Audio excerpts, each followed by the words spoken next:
Gansa keenya maal ta'uu qaba akkamitti dubbii kana hoogganuutu nurra jiraata dhimmoota jedhan irratti marii baay'ee yeroo dheeraa fudhate keessa keenyatti gaggeessaa turree jirra. Sanarraa ka'uudhaan kallattii koreen hojii raawwachiistuu dhaaba keenyaa kaa'e bu'uura godhachuudhaan koreen giddu galeessaa dhaaba keenyaas har'a waltajjii kana gaggeessee kallattiiwwan tokko tokko kaa'uudhaan murteessee jira. Haala amma biyya keenya keessatti dhalatee jiru kana irraa ka'uudhaan dhaabbanni keenya wantoota itti aanan jiran kana akkamitti hoogganuutu irra jiraata. Karaa bishina qabuun, karaa itti fufiinsa qabuun gaaffii uummanni keenya bara dheeraadhaaf kaasaa ture. Sana bu'uura godhachuudhaan nuti sitti qabsaa'aa fi turre kana karaa fulla'aa ta'een akkamitti dubbii kana maaneej godhuutu nurra jiraata. Karaa tasgabbii qabuun bishina qabuun kan jedhu ilaalaa baasaa buusaa turree jirra. Kana keessatti wanti ifa ta'e hin jira. Innis gaaffiin uummanni keenya kaasaa tureeru hin jira. Gaaffii uummanni keenya kaasaa ture dhaabbanni keenyas kaasee qabsaa'aa fi tureeru jira. Uummanni keenya sadarkaa naannoo isaatti of danda'ee ofiin of bulchuudhaaf bira darbee immoo fayyadamaa dinagdee akka inni ta'uudhaaf gaaffii guddaa qaba, dheebuu guddaa qaba. Lammaffaa sadarkaa federaalaattis akkasuma hooggansa keessatti qooda fudhachuu duwwaa otoo hin ta'in gahee hooggansummaa fudhatee hoogganuu akka qabu gaaffii hin qaba. Gaaffiin kun gaaffii uummata keenyaa qofa otoo hin ta'in gaaffii dhaaba keenyaatis. Nuti hooggansa biyya kanaa keessatti qooda fudhachuu duwwaa otoo hin ta'in bakka hoogganuu dandeenyetti yeroo hoogganuu dandeenyetti qooda hoogganummaas fudhannee hoogganuun akka nurra jiraatu itti amanna. Kun immoo gaaffii uummata keenyaati. Sun akka inni galma ga'u taasisuun nurra jiraata jenneeti kan yaadnu. Sanaafis immoo uummata keenya waliin taanee qabsoo karaa dimokiraatawaa ta'een karaa seera qabeessa ta'een qabsoo dheeraa taasisnee as geenyee jirra. Kana jechuun qabsoon kun iddoo kanatti xumurame jechuu miti. Qabsoon guddaan fuuldura keenya kan jiru. Kanarraati kaanee yoo ilaallu federaala keessattis qooda hooggansaa fudhachuu qabna yommuu jennu kan naannoo keenyaa gannee miti. Kan naannoo keenyaa dagannee miti. Wanti nuti ilaaluu qabnu waanuma har'a argame kana argamuudhaaf deema jennee yaannu kana fudhachuu duwwaa otoo hin ta'in seenaa keessatti carraan kun nu qaqqaboote seenaa keessatti carraa nu qaqqabe waan ta'uu maluuf isa akkamitti kabajaa fi ulfina saba kanaa eegee hooggansa karaa guutuu ta'een duubaa fuulduraan bitaaf mirgaa wal utubee wal gargaaree irruma caalaa biyya kana keessatti sabni kun gahee hoogganummaa yoo fudhatu seenaa keessatti carraa isa gahee kana yoo fudhatu karaa gaarii ta'een karaa maqaa gaarii qabuun karaa bu'a qabeessa ta'een akka inni itti hojjechuu danda'u achi fageessanii yaaduun baay'ee barbaachisaadha. Malee carraadhuma yerootti nama qaqqabde ishee utaalanii fudhachuu fi dhiisuu duwwaan gahaadha jenneen yaadna. Kanammoo karaa tarsiimaa ta'een itti yaaduun irra deddeebi'an itti yaaduun baay'ee murteessaadha. Yoo kana ta'uu baate carraan nu ga'uu duwwaa otoo hin ta'in carraan yoo nu ga'e maal hojjennaan gaaffii itti aanee dhufuudha. Kufuun dhufuun mala. Dadhabuun dhufuun mala. Yoo kun dhufe kufaatiinsaaf dadhabbiin isaa saba kana irratti dhiibbaan inni fidu hunda keenya irratti rakkoon inni fidu rakkoo salphaa miti waan ta'eef dubbii kana karaa tasgabbii qabuun laallee hojjechuutu nurra jiraataa jenneeti. Kanaaf gaaffiin uummata keenyaa hooggansa federaalaa keessatti qabaachuutu waan nu malu qabaachuu qabna yommuu jedhu gaaffii moraaliiti. Iddoo simboolik ta'e irratti bahee mul'achuu hin barbaada. ta'utu qaba jennee amanna kana nuti. kun ta'uutu irra jiraata jennee aman. Gaaffii mooraaliitii waan ta'eef. Boru namni naannoo kanarraa dhaaba kanarraa hoggansa federaalaa ta'u uummata Oromoodhaaf faayidaa dinagdee qobaatti dhuunfaasaatti fidee fi kennaa fi jennee miti kan abdan. Namni tokko nu keessaa ba'ee hoggansa federaalaa keessatti biyyattii hogganuu isaa jennu maal ta'a taanaan sabaaf sablammii hunda ija tokkoon qixa tokkoon wal qixxummaadhaan haqa qabeessummaadhaan hoggana jennee aman. Kanas ta'uu qaba jennee aman. Kun akka inni ta'uufis kan nuti qabsoof. Akka nama Oromoo bakka bu'ee achi taa'utti immoo maqaa saba kanaas kabajaaf ulfina saba kanaas eegee wal qixxummaan biyya kana keessatti akka dhufu haqummaan akka biyya kana keessatti dhufu taasisuutu irra jiraata jennee aman. Kun ta'uutu irra jiraata. Ulfina saba keenyaa fiduu kan dandeenyu waa hannee saba keenyaa fiduudhaan itoo hin ta'in warra haqaaf hojjennu, warra dhugaadhaaf hojjennu, warra walqixxummaadhaaf hojjennu taanee biyya kanarratti biyya kana keessatti carraa nu qaqqabde keessatti kun akka inni ta'u dhugoomsuu yoo dandeenye ulfina saba kanaaf inni irra jechuudha. Kabaja saba kanaaf inni irra jechuudha. Kanatu ta'uutu irra jiraata jedheen abdaddan. Kana godhuudhaaf uummanni Oromoo tokko federaala irratti gahee hoggansaa fudhachuu qabna jedhu gaaffii mooraaliiti waan ta'eef inni deebi'uu qabna inni yaadna. Itti aansee gaaffii dinagdeeti. Gaaffiin dinagdee sabni keenya gaafatus deebi'uutu irra jiraata. Inni kun hundi eessatti deebi'a? Akkamitti deebi'a? Eessatti maal yoo hojjennetu dubbiin kun galma gahuu danda'a kan jedhu tasgabbiidhaan koreen hojii raawwachiistuu keenya ilaalee jira. Tasgabbiidhaan yeroo kamiyyuu caalaa har'a as geenyee hawwii uummata keenyaa naaffisuu hin qabnu. Fedhii uummata keenyaa naaffisuu hin qabnu. Dheebuu uummata keenyaa naaffisuun nurra hin jiraatu waan ta'eef tasgabbiidhaan yeroo kamiyyuu caalaa koreen hojii raawwachiistuu keenya hoggansi keenya sammuu tokkoon qalbii tokkoon yaada tokkoon ilaaf ilaameedhaan wal dhagahee yoo kanarratti asitti akkas goonetu kanatu nu fayyada yoo asitti kana goonetu kana nu fayyada akkasitti yoo deemnetu irruma caalaa bu'aa nuu qaba karaa jedhuun waan baay'ee ilaalaa turee jira. Kana keessatti egaa waan yaadnu kana galmaan gahuudhaaf waan tarsiimaa ta'e kaa'uun barbaachisaadha. Dhimmoota tarsiimaa ta'an yommuu keenyu immoo tarsiimoon sun akka inni galma ga'uuf toftaa adda addaa toftaa tarsiimoo kee sana galmaan sii ga'uu danda'an itti fayyadamuun barbaachisaadha. Kanaaf tarsiimoo keenya kana galmaan nu geessisuudhaaf wantoota na gargaaran hundaa toftaa hundaa itti gargaaramuun nurra jiraata jennee akka kallattiitti kaawwannee jirra.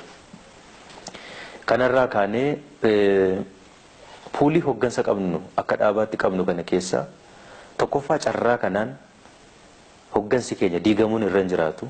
Inumaan yeroo kana sammuu tokkoof yaada tokkoof qalbii tokkoon hoggansa cimaa taanee bahuu qabna. Tokko hoggansa cimaa taanee team spirit, collective leadership uumne itti bahuun nurra jiraata yeroo kana keessatti critical waan ta'eef. Lammaffaa gaaffii saba keenyaa immoo deebisuudhaaf tarsiimoon keenya galmaan geenye jenne isa waan ta'eef jennee yaadnee hoggansi keenya waan naannoo irra jiru kan akkamitti itti hafuufsisnu waan immoo ergama akka federaalaatti qabnu kan immoo akkamitti ergama guddaan irra jiru kana galmaan haa geenyu kan jedhu bakka lamatti qoonnee sirriitti ilaallee jirra. Kana yommuu ilaallu waan federaala irra jiru kana ilaaluu duwwaadhaan waan naannoon keenya irra jiru kana immoo in harcaafne yoo taane diignee deemne yoo taane deemne kufaatiidha. Nama tokko mitiiti namni 20-30 iddoo murteessaa ta'an federaala kana irratti barcuma yoo qaban gaaffiin uummata Oromoo gaaffiin saba Oromoo deebi'e jechuu miti. Waan ta'eef gama lamaaniin iyyuu ilaalle tokko rakkoon naannoon keenyaa fi uummanni keenya qabu of dandeenye guutummaa tuttuqaa tokko malee naannoon Oromiyaa mootummaan naannoo Oromiyaa of danda'u bulchuu danda'uun injifannoo guddaa tokko jennee yaadna.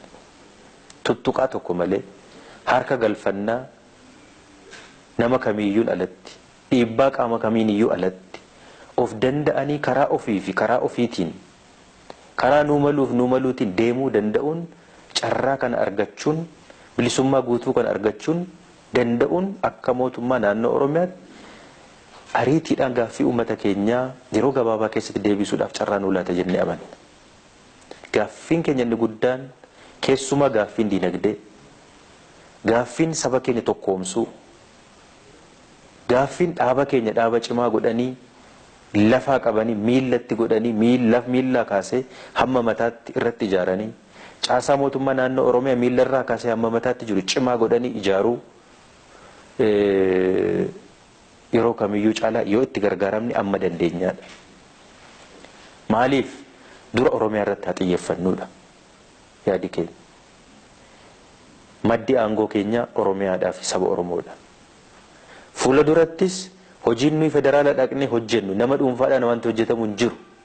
Hamma sabni kun beekamtii hin laanneefitti boruus hin utubnetti namni 10 isaa ta'u 20 isaa ta'u namni 2 ol deemuudhaan bu'a qabeessa ta'uu hin danda'u.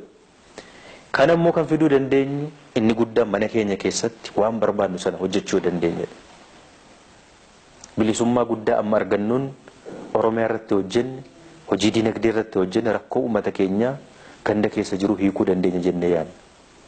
Takaallaa karaa adda addaatiin nu takaalee hamma fiiguu dandeenyu akka nuti hin fiigne kan nu taasise kana amma humna qabnu guutuudhaan fiiguu dandeenya jennee abdanna.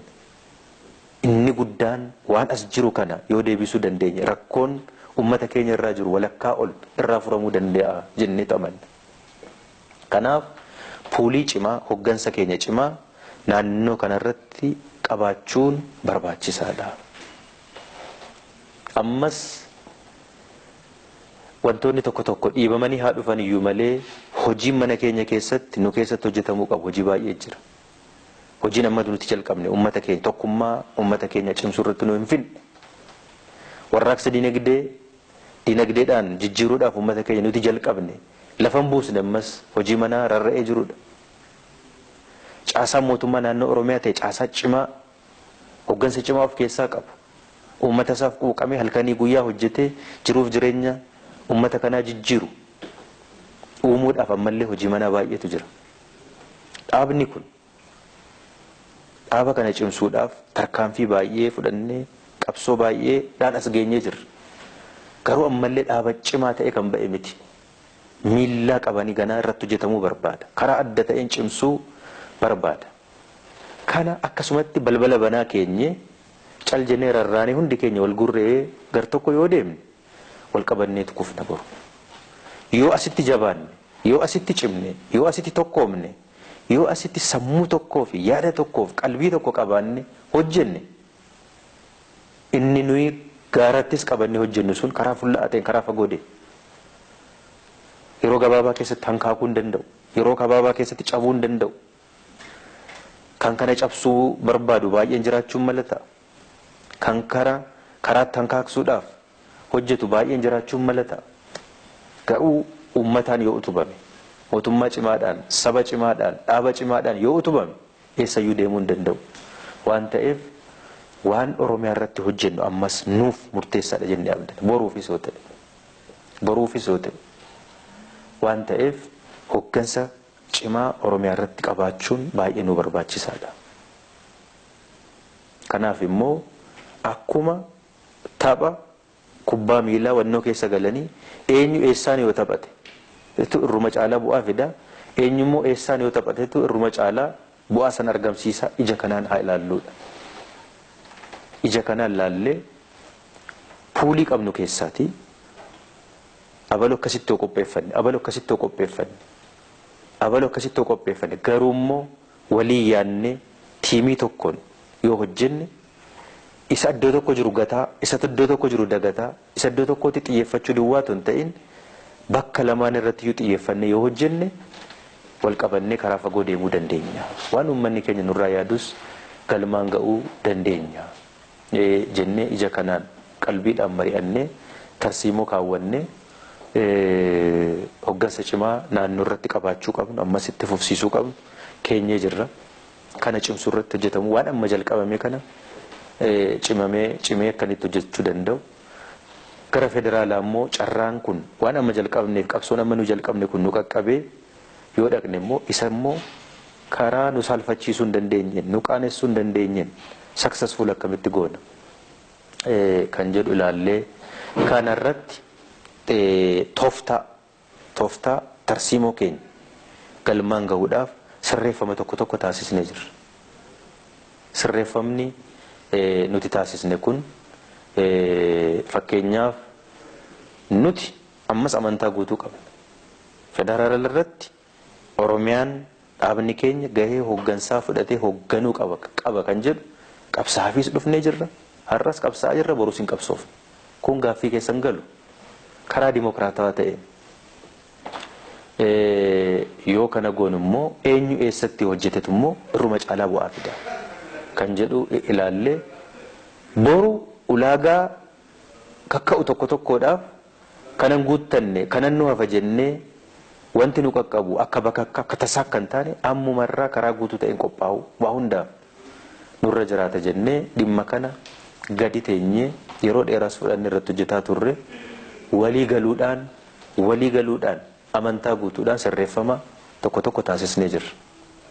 Innis fakkeenyaaf eenyuun keenya eenyurra fooyyee godhannee miti. Eenyuun keenya eenyu gadi taanee miti. Akka tapha kubbaa miilaa sana. Eenyu eessatti yoo taphateetu bu'aa irruma caalaa tiimiidhaan barbaannu kana galmaan gahuu dandeenya jedhan jedhu sana ilaallee shigishigii tokko tokko ulaagaa gaara sanatti nutti ka'uu malu sana hanqisuudhaaf jecha akka dhaabaatti hoggansi tarsiimoo kana galmaan gahuudhaaf tooftaa yeroo gabaabaa kana akka tooftaa yeroo gabaabaa jennetti fayyadamne kana Dr. Abiy gara hoggansa dhaabaatti dhufee akka inni hogganu ani ittaanummaadhaan akkan hogganu murteessinee jirra koree giddu galeessaa keenyaatiin. Kana hunda kan goone ummata keenyaaf nama hundaaf ifa ta'uu kan qabu wanti tokko dhalatee miti. Tarsiimoo amma qabanne kana galmaan gahuudhaaf tooftaa fayyadamnedha. Tooftaa fayyadamnedha. Siyaasa kun iddirii miti, maabara miti. Siyaasa keessa immoo tapha baay'ee jira. Haa waan ummanni kun barbaaduu fi tarsiimoo kaawwanne sana galmaan nu geessisuu danda'a jennetti amannetti yaadne hunda itti gargaaramne hojjenna jennee akkasitti sirreeffama kana kaasee goonee jirra. Yoo kana ta'u tiimiin nama tokko nama lama qopheessuu duwwaa tontan tiimiidhaan qaamni federaala deemu sun tiimiidhaan akkitti hojjechuu danda'u achi deemee immoo maal hojjeta akkamitti hojjeta kan jedhus kakkeenye akkasitti sirreeffama kana taasisnee jirra. Tiimiin naannoo irratti hafu immoo maal hojjeta hojiinsaa manaa guddaan maal isas tokko lamaan keenye lamaan immoo akkamitti wal dhugee wal dhaggeeffatee wal hubatee hojjeta kan jedhus akkasitti kaawwannee sirreeffama kana taasisneeti hojii itti aanu hojjechuudhaaf koreen giddu galeessaa keenya murtii har'aa kana murteessee kan addaan ba'e. Wanti baramuu qabu dura taa'ummaa ittaanaa akkas jechuun keenya tooftaadhaaf goonee jirra. Kana jechuun akkuman kaleessa dhaaba kana mootummaa kana hoogganaa turetti nan hooggana. Warri kaanis akkasuma. Akkuma kaleessa hoogganaa turretti hin hooggana. Hamma akka yaada keenyaatti anis tiimiin amma ijaaraa jiru kun naannoo irratti hojiin dhaaba kana keessatti hojjetaa jiru kun hojii manaa baay'een an of harkaa qabadhee jiru kun akkasumatti caljennee rarraasnee addaan kutuun deemee dhiibbaa baay'ee nurratti fida waan ta'eef waan amma addanatti qabanne kana jabaannee cimsinee anis pirezidaantummaadhaan itti fufee waan addana jiru waan naannoo Oromiyaa fi akka mootummaatti hojii dhaabaa naannoo kanarra jiru kana yoon hojjedhe tiimii na waliin jiru kana waliin irruma caalaa bu'aa qaba. Tiimiin inni kaan immoo gara federaalaa dhaqee hojjete irruma caalaa hojii achi jiru sana maqaa saba keenyaas eegsisee kabachiisee hojjechuu danda'a jennee ija kanaan ilaalleetu dubbii kana kan hojjenne. Yoo kana goon yoo akka taayitaadhaaf ta'e yoo barcumaaf ta'e barcumarra barcumni hin caala carraa keessatti seenaa keessatti yoo si qaqqabu fudhachuudhaaf hawwii guddaatu jira. hundi keenya birayyuu namni hundu na'u garuu barcuma hawwuu duwwaadhaan waan yaadne akka sabaatti sabni kun gatii guddaa kan itti kaffale kana galmaan geenye jechuu miti. Irruma caalaa eessa yoo teenye hojjennetu waan sabni kun gatii itti kaffale kana galmaan gahuu dandeenya. Anis akka dhuunfaa kootti waan nama jalqabe kana itti xaaree asiin ga'e kana saba kanaaf bu'aa buusoo hin jedhe waan Oromiyaa irratti jalqabne kana yoo galmaan gahuu dandeenya.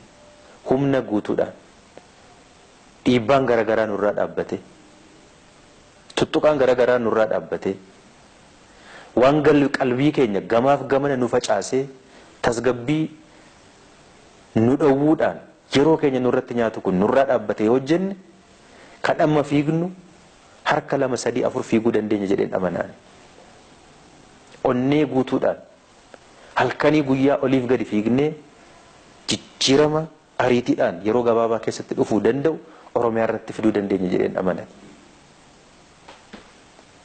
Uummanni keenya siyaasa biyya kanaa keessatti itti fufiinsaan karaa fulla'aa ta'een kan inni karaa fagoo deemuu danda'u miillisaa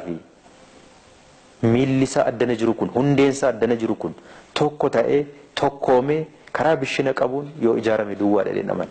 Malee nama 10-20 akka mawwaacoo baastee erguudhaan qabsoon Oromoo fiixa baay'ee jedheen amana. Dura bu'uurri isaa cimuutu irra jiraata. Dura hundee cimaa qabaachuu qaba. Dura dhaabbata cimaa miilla lamaan lafa dhaabbatee gar tokkotti yaadu gar tokkotti yaadee waliin wal utubaa deemu qabaachuu qaba jedhee tayyaadha. Qabsoon amma booda ta'u qabsoo cimaadha. Qabsoo laafaa miti. Cal jennee yeroo gabaabduudhaaf itti gaafatamummaa fudhannee deebi'uudhaaf yoo ta'e abbaan barbaanne keenya bakka barbaanne deemuu dandeenya. Garuu dubbii akka carraan harka gale kana fulla'aa taasisuudhaaf itti yaadne karaa tarsiimaa ta'een hojjechuun keessumaayyuu immoo hojii keenya manaa rarra'anii banaa taa'anii jiran kana guutuu taasisuun baay'ee barbaachisaadha. Yoo kana guutuu taasisne eenyuun keenyayyuu burraaqne iddoo kamitti hojjechuu akka dandeenyu nan abdadha. Sadarkaa kamittiyyuu burraaqne deemnee nuti gaafannee tontan inni kaan nu gaafate hojjechuu akka dandeenyu nan abdadha. Ammallee hojii mana baay'eetu nu keessa jira. Dhaaba cimaa godhutu nurra jiraata dhaaba kana. Baay'ee sirreessuu qabna. Yoo kana hin goone mataa gara tokko haddachuudha. Mootummaa naannoo Oromiyaa mootummaa cimaa ofitti amanee ofitti abdatee saba isaaf hojjetu. Halkanii guyyaa hojjetee jijjiirama fidu godhuun nurra jiraata. Gaaffii mooraalii saba kana deebi'uu mataa isaatiin gahaa miti. Ani Oromoo keessatti gaaffiin diinagdee deebi'uu danda'u turre jiraata. Gaaffii diinagdee eessa gadi nu roobuu hin danda'u. Dura Oromiyaa fi Oromiyaa keessatti qabeenya qabnu, humna namaa, qabeenya uumamaa qabnu. Kana walitti qindeessinee Oromiyaa keessatti jijjiirama fiduu danda'utu nurra jiraata. Jedhee tan amana. Sanaaf immoo karaa amma yaanne kanaatiin yoo hojjenne isatu karaa fagoo fuudhee nu deema jennee waan abdannuuf ija kanaan laallee amantaa tokko waan namni dagachuun qabu. Waan namni dagachuun qabu. Abbaan barbaade har'a tuttuqa adda addaatiin ati kana godhi ati kana jedhi jedhee har'a kanaan hojjenna yoo taane ummata kana qaanessineerra nuti. Ummata kana saalfachiisneerra nuti. Dhiiga dhangala'e kanaaf gatii akka inni dhabu taasisnee jirra. Kanaan hin hojjennu waadaa ummata keenyaaf kaleessa galle galmaan geessisuudhaaf hojjenna. Har'as borus waadaa ummata keenyaaf galle ummata keenya qabanne waadaa keenya hin cabsinu. Hirbuu keenya yoomiyyuu kana hin cabsinu. Yoo eessattis bakka hojjennutti galmaan geessisuudhaaf hojjenna yoo taane immoo eenyuun hin dhaggeeffannu eenyuun hin ilaallu ummata keenya dhaggeeffannu ummata keenya saba keenya wajjin hin taane hojjenna. Kun yoomiyyuu irraa sharafamuu hin qabu. Har'a asiin geenye namni duuba deebi'u hin jiru. Iddoo kanaan geenye namni duuba deebi'u hin jiru. Inni guddaan garuu qalbiidhaan karaa waan tarsiimaa ta'e irratti yaadanii hojjechuun baay'ee barbaachisaa waan ta'eef ija kanaatiin nuti hooggansi dhuunfaadhaan hojjetu hin jiru amma booddee collective leadership team up ta'uudhaan hojjennaan akkasittis walii gallee waliin hojjetaa jirra. Walii gallee akkasittis hojjetaa jirra waan ta'eef carraa kanaan immoo inuma caalaa tokkummaa keenya cimsanne hoggansa sammuu tokkoon yaada tokkoon qalbii tokkoon yaadee hojjetu taasisni hojjechuu qabna jennee hojjetaa jirra waan ta'eef hoggansa inni kennaa jiru keessattis dhugaa dubbachuudhaaf hojii raawwachiistuun keenya na amanee fudhatee hojjetaa jira. Kaabineen mootummaa naannoo Oromiyaas akkasumatti fudhatee hojjetaa jira. Kana jabeeffachuutu nurra jiraata. Kana cimsuutu nurra jiraata. Hoggansa keenya baasaa deemuun nurra jiraata. Namni tokko nama tokko iddoo tokkotti cabuun dhufuun malata, iddoo tokkotti dadhabuu dhufuun hin malata. Nuti har'a hoggansa cimaadha oomishuu kan qabu Oromiyaan. Hoggansa cimaa boruuf ta'u oomishuu danda'utu nurra jiraata. Hoggansa uumaan dhufne waan taaneef kun immoo qalbiidhaan ta'anii hojjechuu barbaada. Hawwii duwwaa mataa isaatiin fedhii keenya galmaan geessisuu hin danda'u. Waan hawwine duwwaadhaaf taanee argamuu nu gaafata. Iddoo kamittiyyuu warra taanee argamnu, warra taanee argamnutu warra caalmaatti filatamu taanee argamuun barbaachisaadha. Sun eessaa nu dhufuu hin danda'u yoo nuti addanatti har'an hojjetiin. Har'a addanatti Oromiyaa keessatti yoo nuti hojjetiin eessaa dhufuu hin danda'u. Carraan guddaan harka ga'ee jira. Carraa guddaadha nuuf kufaatii miti. Beeknee kanatti gargaaramuudha caalmaatti. Hamma har'aatti uummata keenyaaf bu'aa guddaa fiinneerra jennee yaadna. Tooftaa adda addaa qabsoo keenya tooftaa adda addaatti uumnee hojjenne har'a Oromiyaa bira dabarree gaaffii waggaa 100 fi meeqaa olii sabi keenyatti tuffatame akka warra kaan bushuu danda'uu mitiiti of bushuu hin dandeenyetti godhatame fudhatamaa ture kana Oromiyaa bira dabarree sabaaf sablammiin biyya kana agalatoomu Oromoon nu bushuu danda'a sadarkaa jedhu irra ga'eera. Kun akkasumatti hin dhufne qabsoodhaan dhufe hojiidhaan dhufe. Seenaa geddareera har'a. Seenaa waggaa 150 ol xurii nurra ture sana har'a ofirraa dhiqnee jirra. Sadarkaa kanatti uummanni Itoophiyaa dhufuu danda'uun Oromoon nu bushuu danda'a jedhee hin danda'amu inni boru kan laalamudha. Sadarkuma kanatti dhufuun akkasitti kan dhufe miti. Sadarkaa kanaan waliin taanee qabsaa'onni Oromoo hundi iddoo kanaan geenyeerra. Itti aanee kan jiru immoo baay'ee jira. Taanee immoo dhugumaan waan ta'uudhaaf hawwinu kan taanee mirkaneessine argamuun immoo hojii manaa guddaa hunda keenyarra jiru. An iddoo tokkotti har'a yoon kufe yoon dadhabe dhuunfaa kootiin hin kufu dhuunfaa kootiin hin dadhabu. Saba kanatu maqaa saba kanaa eenyummaa saba kanaatiin ummata kana fuuldura buunee jirra waan ta'eef barcumni nuti irra teenyu eenyummaa mataa keenyaatiin miti eenyummaa saba kanaatiin irra teenya waan ta'eef kufaatiin koo fi dadhabuun koo saba kanarratti dhiibbaa inni fidutu jira. Kana of eeggannee hojjechuun barbaachisaadha. Wal utubnee wal gargaarree hojjechuun barbaachisaadha. Amma yerootti gamaaf gamana ilaallu miti carraa argametti gargaaramuudha. Wal diiguu miti amma kan nu barbaachisu. Inni isa tokko gamaaf gamanatti qeequu miti kan nu barbaachisu. Karaa kamiin iyyuu haa yaabbannu. Karaa kamiin iyyuu maal haa taanu deemnee fedhii faayidaa saba kanaa galmaan ga'uudhaaf. Eessaa nu haa ta'u. Kanaaf hojjenna. Kana hojjechuudhaaf immoo kan akkamitti galmaan geenya kan jedhu kan irratti hojjetaa jirru waan ta'eef uummanni keenyas dhimma kana ija kanaan hubachuun ilaaluun baay'ee barbaachisaadha jedhanii nan yaada. Wanti amma nuti hojjennu kun dhiibbaa addaa fi tuttuqa addaa qaba jedhamee kan shakkamu namni kamiyyuu ifa ta'uu kan qabu dhiibbaa nama kamiiniyyuu waan murteessu nuuf waan hojjennu har'an hojjennu abadan kanarratti namni hundi ifa ta'utu irra jiraata. Ani har'a irra ga'ee waan dhiibuu qabnu hundaa dhiibnee waan gochuu qabnu hundaa goonee har'a irra geenye dhiibbaa nama kamiiniyyuu waan murteessina taanaan saba kana tuffachuudha. Qabsoo saba kanaa gatii dhabsiisuudha. Abadan hin goonu. Kana gochuuf miti kan hojjetaa jirru nuti. Wanti baramuu qabu garuu dubbii ija siyaasaatiin ilaaluun baay'ee gaariidha. nuti maali kan barbaannu isa dura ilaaluudha. Dura qe'ee keenya walaboomsuudha moo kan nuti barbaannu? Dura of walaboomsuudha of bilisoomsuudha moo kan nuti barbaannu? Waa biraadha. Isa sirriitti ilaaluun gaariidha. Inni immoo isa kamtuu yoo nu walaboometu irruma caalaa fayyadamnaan isa ilaaluu qaba.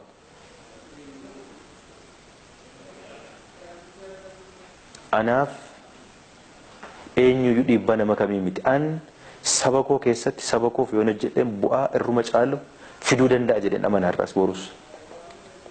Har'as borus waan jalqabne hin fidne waan ta'eef hin jalqabne malee hin fidne galmaan hin geenye. Wanti amma nu jalqabne kun duuba nu jalaa deebi'uu danda'a. Duuba nu jalaa deebi'uu danda'a. Qabsoon saba kanaa duuba deebi'a jedheetan miti. Garuu achi keessatti wantoonni sirraa'uu qaban baay'eetu jira. Baay'eetu jira.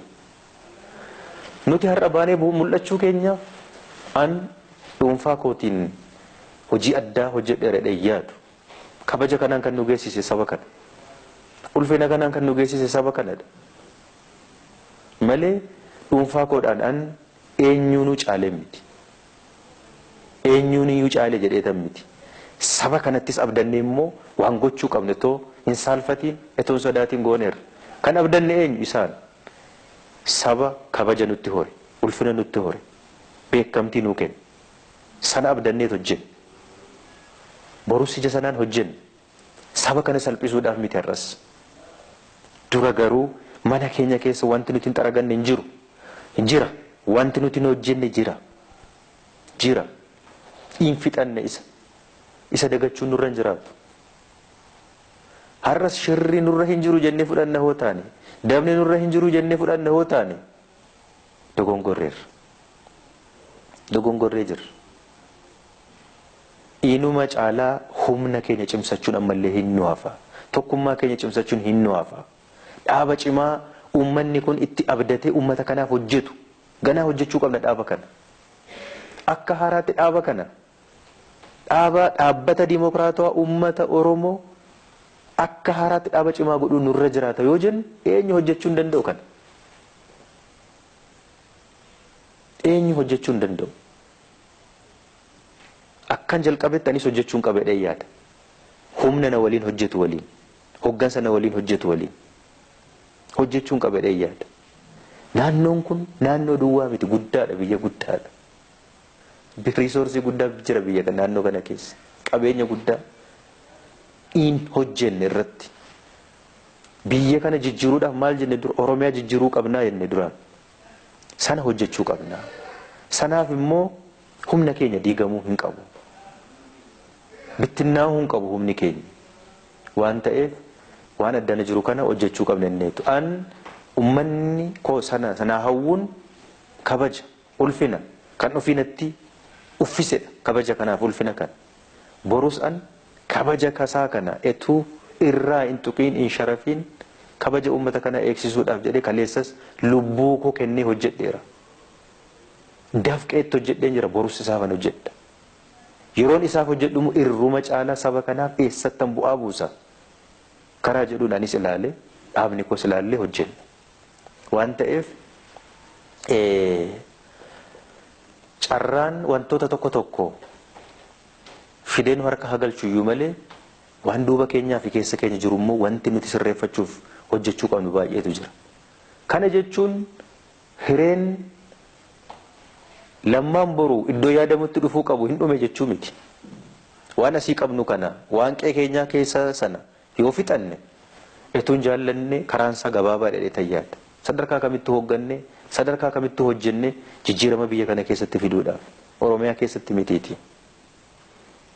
Ilaalaa GDP biyya kanaa keessatti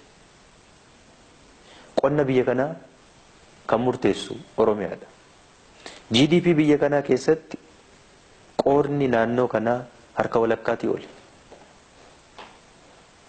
Yoo dhuguma biyya kana jijjiiruudhaaf ta'e asitti kan hojjetamuu qabu. Haa ta'uuti garuu inuma biyya jijjiiruu miti jireenya hiyyeessa keenya jireenya Oromoo hiyyeessa Oromoo iyyuu jijjiirre nuti har'a. Jijjiirre. Lafa qaljiirratoo taa'u daabboorratoo taa'u beela'ee eeboteeti achuma jiraataa jira ammayyuu. dura isa geeddaruu qabna. Yoo isa qabaatte yoo isa wannoo taate hin dhumu yeroon nima jira fuuldurattis. Boru iddoo kamittiyyuu lammaa dhufa moo gammachuu dhufa homaa miti garuu karicha isaa qabu. Karichi isaa qabee humni guutuun jiraannaan tokkummaa guutuun jiraannaan wanti sana dhuunfachuudhaaf nama dandeessisu jiraannaan eenyu darbaa darbiidhaan itti dhufuu danda'a. Isa kana har'a miis godhuun nurra hin jiraatu. Waan ta'eef sadarkaa kanatti hojjechuu danda'utu nurra jiraata.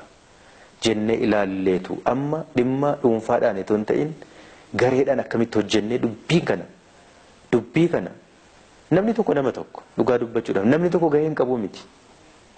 Gahee qaba dubbii jijjiiruu keessatti garuu immoo namni tokko namuma tokkodha.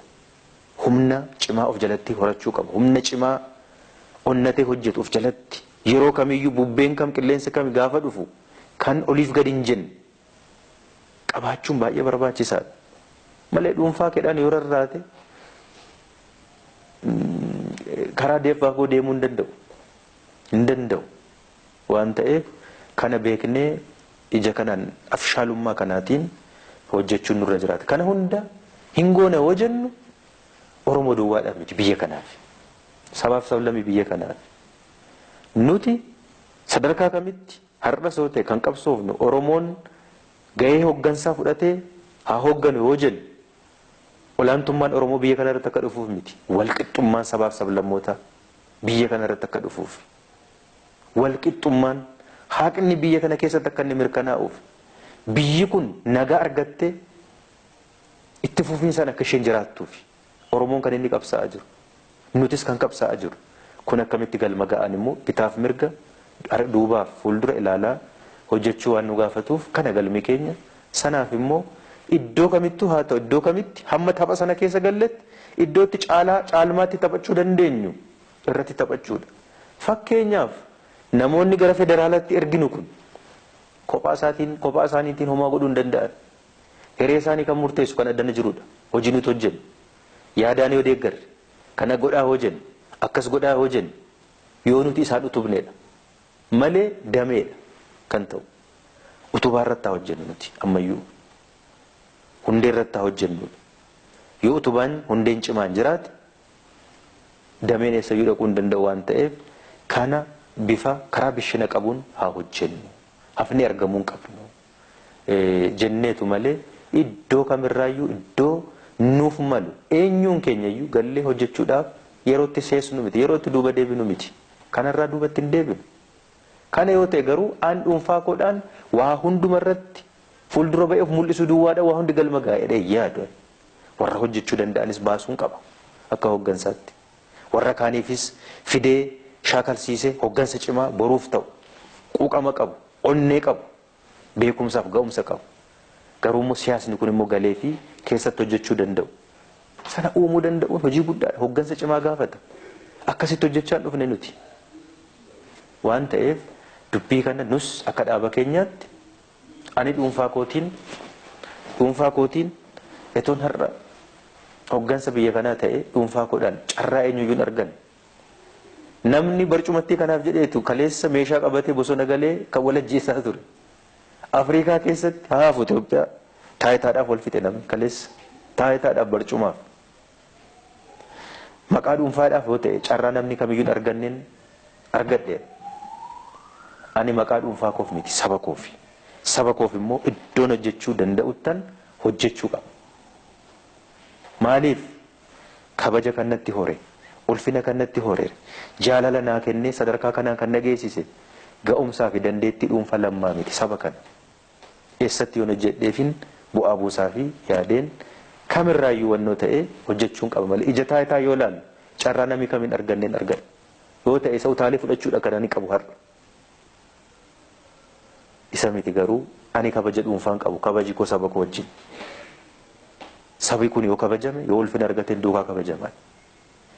Waan ta'eef ija kanaan ilaalleeti kan nuti hojjetaa jirru kanarratti homaa tokko uummanni keenya shakkii godhachuun irra hin jiraatu. Murtii dhaabni keenya murteessu hamma nuu galee fi hamma beekumsi keenya qaqqabetti saba kana karaa fayyaduun kan nuti hojjetaa jirru. Tokko as geenye eenyuun sodaannee ajaja eenyuutiin hojjenna jedhee namni yaadu yoo jiraate gowwaadha. Yoo asirra ga'ee OPDO'n ajajamee hojjeta ta'e gowwaadha, jaamaadha. Ofiif bada malee saba kana balleessuu hin danda'u. Saba kana balleessuu, qabsoo saba kana dhaamsuu hin danda'u. Hin dhaamsinu nuti. Inuma akka inni mul'ate ifuudha kan taasisu nurra jira. Karaa bishina qabuun kan nuti deemuu qabnu waan ta'eef kana. Har'as wanti dhufuuf deemaa jiru kuni nagaaf nagaadhaan jennee fudhachuu hin qabnu. Mee ofaa ilaalani jedhee akka darbannaa wayii nutti darbachuu kan barbaadus hin jirata. Akka darbannaa wayii nutti darbatanii immoo jalaa nu sakaalee bor nu kuffisuudhaaf. Kunoo fudhatanii iyyuu hin kufanii warra gatii hin qabne nuun jechuudhaaf kan hojjetu hayyaadu baay'een jiraachuun mala ta'a.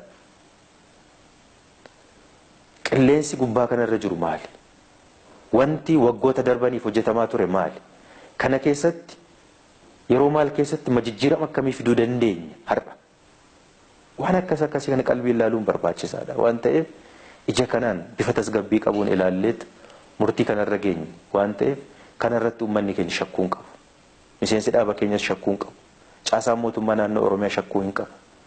Kun akka inni galma ga'uuf wal gargaarree hojjechuutu nurra jiraata. Qabsoo kaleessa waliin calqabne galmaan ga'uudhaaf hin dhumne ammas qabsoon guddaa fuuldura kan jiru. Waan ta'eef barree ilaaf ilaameedhaan waliin hojjechuun gaarii waan ta'uuf dhaabni keenyas kana hubachuudhaan murtii kanarra geenye waan ta'eef faayidaa uummata kanaaf waa biraa miti.